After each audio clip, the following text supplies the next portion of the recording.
So, what that like? I've been on social media more. I don't know if you guys have noticed, and I see like this, like shorts and stuff, like six, like 7 seconds videos, or sometimes I see like a little bit longer, and like sometimes you come up, yes, and I'm like, why does everybody like this guy? I'm famous. no, I'm like it's either like he is like he knows everybody, or like he has this deal with everybody. Like it's got to be something.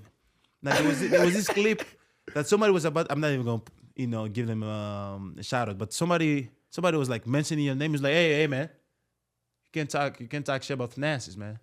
Don't do that. And I'm like, damn. I got people, and he's a Hall of Famer. I got. You know what it is. People really appreciate what I bring as a person to the universe and around me. Like people actually say this all the time, and not just you, because you're used to it, but you're my brother. Yeah. So you're used to it, right? But other people would like be like, look at me, be like, hey man, this guy like really has great energy about him. But, bro, as you said, I know this. Like I've seen you, from a kid to a man, and I know in aspects of life that you thrive. Like you're a really good communicator. You have this positive energy about you, and you're very welcoming. Like you were able to welcome people. Like me, sometimes I have the resting B face. No. Let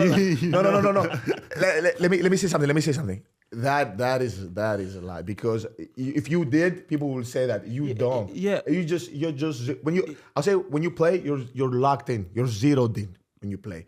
But outside of playing, like. Bro. Yeah, if you know me, you'll know that I'm like everybody. All of my brothers are very, very well raised and very welcoming and positive people. I'm very proud of all of them. But now you have a talent.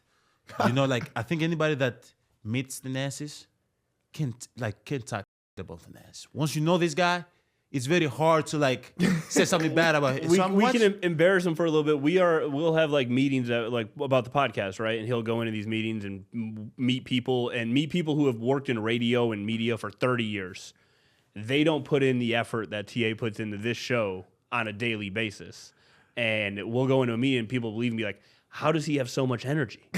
And these people, like, this is what they do for all day long. And I'm just like, he's just natural. Like, it's just a natural energy and natural passion for what he does. I do feed a lot from people around me. I'll tell you that. But I think, to me, it's a scale, a universal scale, and just me being who I am, and I don't change. Like, I'm never going to be this guy who, first of all, if I don't like you, people know this about me. If I don't like you, I don't like you. You know what I'm saying? People kind of think like, oh, he's nice with everybody. No. I am not nice with everybody. If I don't like you, you will vividly see it in my face. Like, I don't mess with you, bro. Like that. But other than this, like all the people around me, like he said, we're not gonna be here for long, man. And I really want people to remember me, and especially my family, my brothers, and God, obviously, who's my priority. Like to really remember me for a guy who brings people together. I kind of have this vibe about him. Do you ever, when you guys could be, at dinner and TA just talking, are you ever like the annoying big brother? Like, all right, just stop talking for a second. All the time, for sure. Yeah, all the time. Yeah, TA loves, he's a talker. Mm-hmm. Simple as that. But we listen because he has so much good things that he has to talk about, and so many good advice. So you have to listen. Mm-hmm. Sometimes I talk a lot and I might not have nothing to give. Sometimes I have something to give. No, you always have something to give. If you didn't, people would not listen to you, but people listen to you because you don't say much. Yeah, TA, when we're in a setting with with the brothers or friends, like he always have something to give. So you kind of like, you gotta let him talk because you always take something, like you always learn something from TA. I feel like you've been around him. You probably know. I learned things from you about the podcasting world every single day. And this about is the podcasting world? Yeah, absolutely. The work you put into this thing, the attention to detail that you put into like. Thank you. This has been a podcast of praising me. Thank you so much. No, it's a real thing. I don't know how we got. Do you have an embarrassing story of TA that we can throw out there to film? No. Like something from like the teenage years. What's like the deep cut? I do.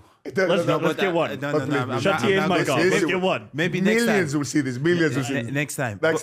But I have 3 more questions. Okay, go. I had 3. Now I have 3 more. 3 more. How's your recovery going?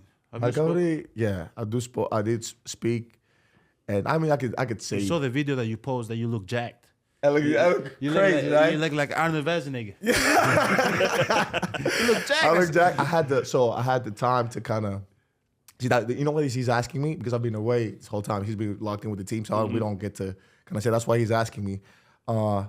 I've really zeroed in. Like I told you, that I'm zeroed in. I'm locked in, and I usually don't post videos. I told you I don't post when I work out. Never. We just don't post. You know, it could be anything. It's everything. Competition and what we do and how we do it. Like I just don't want to post.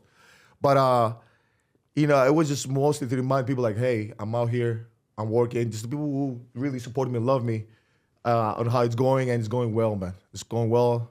You know, your boys out there in court, everything, and hopefully, I don't want to say a date. I don't want to say anything, but you guys will know first.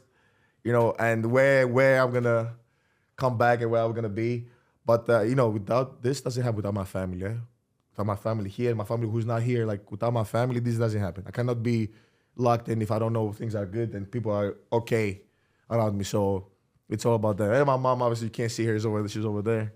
You know, like hey, I'm a mama's boy. Prayers. I'm telling you, the prayers will take you where you want to be. I saw the video Thanasis posted on Instagram, and as I said, he never posts videos like that of him working out. I don't think any of us really do.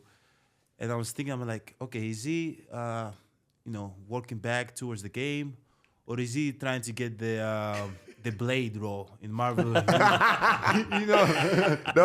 I'm working. I was working towards the game. This is what happens. Like it's the first time in 12 years that I had to sit down. Like I've never sat down. You know, we've been playing so much. You understand? You know how big you would be, the amount of work you put in, and how much your muscle breaks down or it comes right back.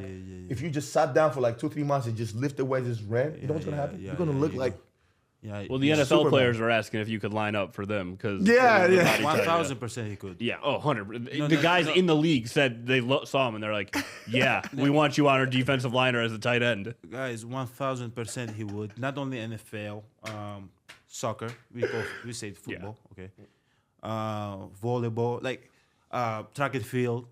Any sport that he touched, he was like my father. Any sport that he touched, he's good at. I had another question.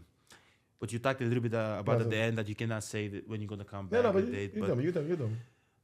So I don't want to put your date, because I kind of know. Yeah. Because we have this gene about us that we recover pretty fast. So I kind of, I make assumptions in my head when you're gonna come back. But obviously, like the energy that you bring in the games, and just being around the team, whenever you have time, obviously, because you have your rehab. I was telling him too, like just me.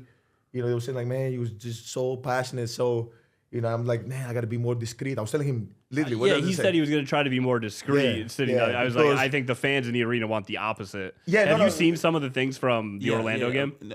My mom just showed me when I had the dunk, and he was like, "Yep, that's the one. There's the clip I was going to show you." Beating his chest like he was KG. How much can you hear him sidelines? I can hear everything. You can hear everything. No. Only his voice. I can. Is that crazy? I can Is that crazy? And 20,000 people, like you know how trained you got to be just to like really zero in and be like, okay, that's how he hears coaches, like and obviously athletes. That's how insane how athletes are. Yeah, I can hear his voice. I can hear my coach's voice, but like everything else, which I'm not doing on purpose. Like I love everybody. I love the kids yelling and all that, but like. You have to do your job. We are getting paid to do a job, which is win basketball games. So sometimes you have to be locked in. And there's so many people that yell my name, Giannis. Sometimes they try my Nigerian name, Ugo. But it's like, why is he not turning around and saying hello? Like, we have to stay locked in. If you want to really be good at what you do, you have to stay locked in at all times.